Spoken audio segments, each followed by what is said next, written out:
ఓం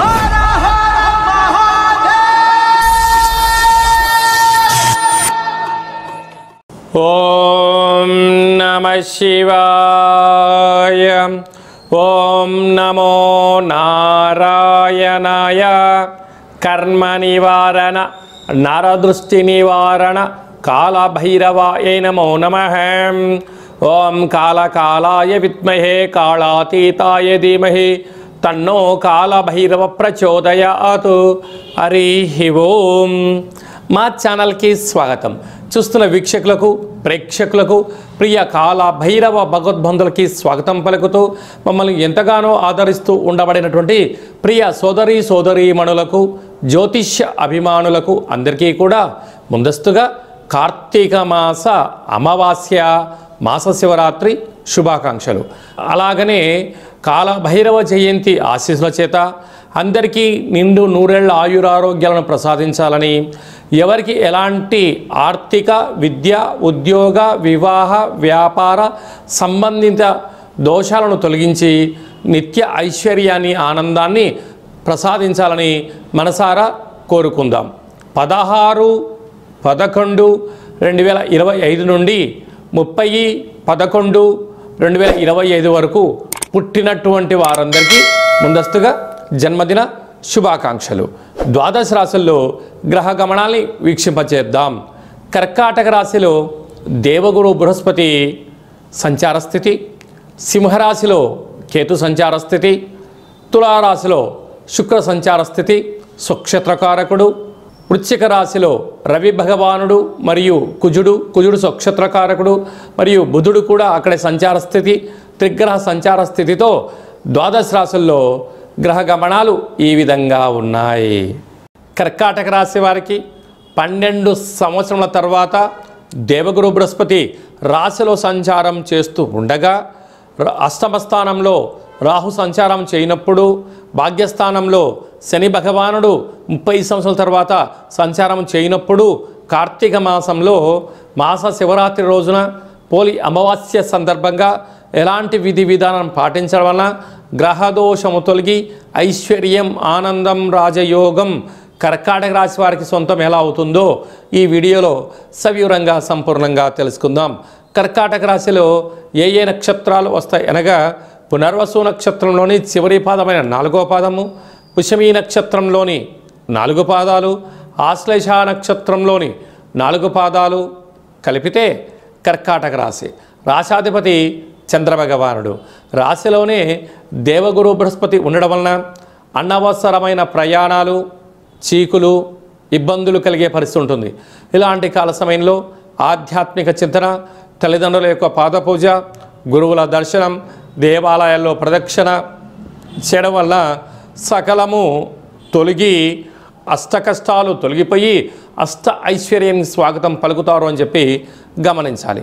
అలాగనే ధనస్థానంలో జ్ఞానకారకుడు, మోక్షకారకుడు, అష్టమగ్రహకారకుడు, సంచిత కర్మ, ప్రారబ్ధ కర్మ, ఆగమిక కర్మ, దోష నివారణకారకుడు ఉండడం వలన ఏ పని చేసినా ఆలోచించి చేయగలిగినట్లయితే సమయం, ధనం వృధా కాకుండా ఉండే పరిస్థితి ఉంటుందని చెప్పి గమనించాలి. అర్ధాష్టమ శుక్ర సంచార స్థితి ఉన్నప్పుడు ఫోన్లలో లావాదేవీలు, ఓటీపీలు, వాహనాలు, బంగారు ఆభరణాలు ఎంతో జాగ్రత్త అవసరంగా పెట్టుకోగలగాలి. లేకపోతే వీరు సంపాదించిన ధనము కొందరు తస్కరులు దొంగలించబడే పరిస్థితి ఉంటుంది. కనుక మీ ఎదుగుదలను అనేక మంది గమనిస్తున్నారు అని చెప్పి గమనించాలి.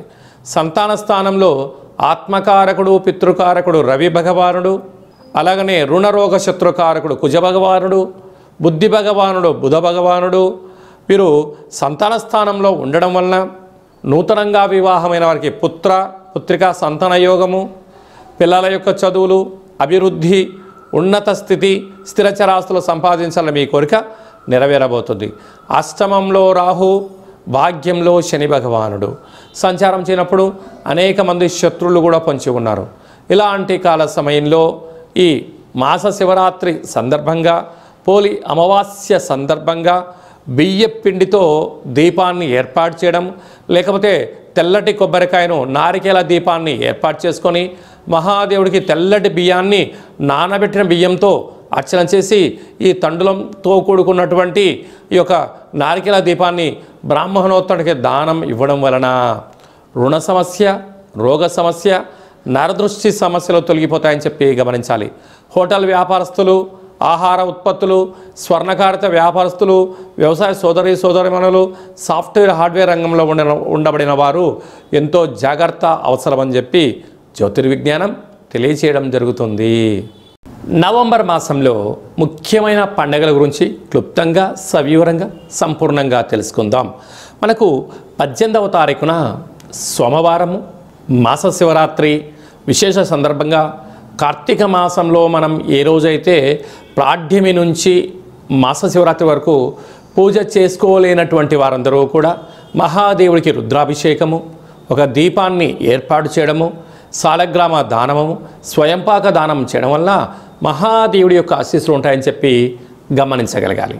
అలాగనే 20వ తారీఖున మనకు గురువారము విశాఖ నక్షత్ర సందర్భంగా పోలి అమావాస్య సందర్భంగా మనము వెన్నతో దీపాన్ని పెట్టడం వలన మహాదేవుడి యొక్క కృపకటాక్ష వీక్షణ కలిగి సంపూర్ణ నిండు నూరెల ఆయురారోగ్యాలని ప్రసాదించడం జరుగుతుంది అని చెప్పి గమనించాలి. అలా కుదరలేనటువంటి వారందరూ ఈ కింది నెంబర్ సంప్రదించినట్లయితే కాశీ క్షేత్రంలో మన యొక్క కాళభైరవ స్వామి యొక్క దేవాలయంలో గోకర్ణ నక్షత్రంలో మీ పేరుపైన రుద్రాభిషేకము, దీప కార్యక్రమాన్ని ఏర్పాటు చేయించి స్వయంపాక దానాన్ని కూడా ఏర్పాటు చేయడం జరుగుతుందని చెప్పి గమనించాలి.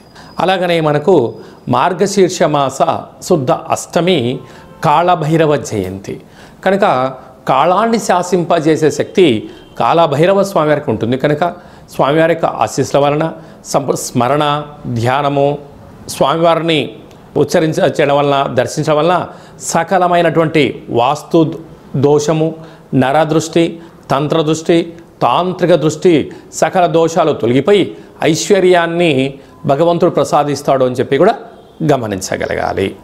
విశేషమైనటువంటి ఈ యొక్క కార్తీక మాసంలో మార్గశీర్ష మాస శుద్ధ శుక్లపక్షంలో అందరికీ ఐశ్వర్యం ప్రసాదించాలని మనం కూడా ఒకసారి మనసారా కోరుకుందాం. అలాగే మీ వ్యక్తిగత జాతకం తెలుసుకోవాలనుకుంటున్నారా? మీ పుట్టినటువంటి తేదీ, నెల, సంవత్సరము, పుట్టిన సమయాన్ని వ్రాసి పంపించినట్లయితే 100 సంవత్సరముల జాతకాన్ని వ్రాసి సవివరంగా సంపూర్ణంగా మీకు పంపించి మీరు పుట్టినప్పుడు గ్రహ గమనాలు ఎలా ఉన్నాయి, ప్రస్తుతం ఎలా ఉంటున్నాయి, రాబోయే కాలంలో ఎలా ఉండబోతున్నాయో సవివరంగా సంపూర్ణంగా తెలియజేయడం జరుగుతుంటుంది. చాలామందికి పుట్టినటువంటి కాల సమయంలో డేటా ఆఫ్ బర్త్లో లేనటువంటి కారణం వలన మీ పేరు యొక్క మొదటి అక్షరాన్ని అనుసరిస్తూ రాశిని తెలియచేస్తూ గ్రహ గమనాల్ని చెప్తూ అలాగనే రమణ శాస్త్రం ద్వారా అనగా గవ్వళ ద్వారా కాళభైరవ ఉపాసన చేత భూత, భవిష్యత్, వర్తమానాన్ని తెలియజేయడం జరుగుతుంది. కనుక జాతకాన్ని తెలుసుకుందాం, జీవితంలో ఉండబడినటువంటి స్వల్పమైనటువంటి అడ్డంకులను తొలగించుకుందాం, ఐశ్వర్యానికి, ఆనందానికి స్వాగతం పలుకుతాము అనేటువంటిది విన్నపం. కనుక ఈ కింది నెంబరు సంప్రదించి వాట్సాప్ ద్వారా కానీ, ఫోన్ కాల్ ద్వారా కానీ అపాయింట్మెంట్ తీసుకొని సంప్రదించగలరు. అందరికీ ఈ యొక్క కార్తీక మాసంలో, మార్గశీర్ష మాసంలో అద్భుతమైన ఇంకనూ విజయం సాధించగలగాలి అన్నట్లయితే ఈ యొక్క పాత్రను కాళభైరవ స్వామి వారికి అక్షయ పాత్ర అంటారు. అంటే అక్షయము అనగా నశించబడినటువంటిది. అలాగే మనము ఇంట్లో పెట్టుకొని, పూజామందిరంలో పెట్టుకొని, లేదా వ్యాపార సంస్థలో పెట్టుకొని ఇలా ఒకసారి శబ్దం చేస్తే ఓంకార శబ్దం రావడం జరుగుతుంది.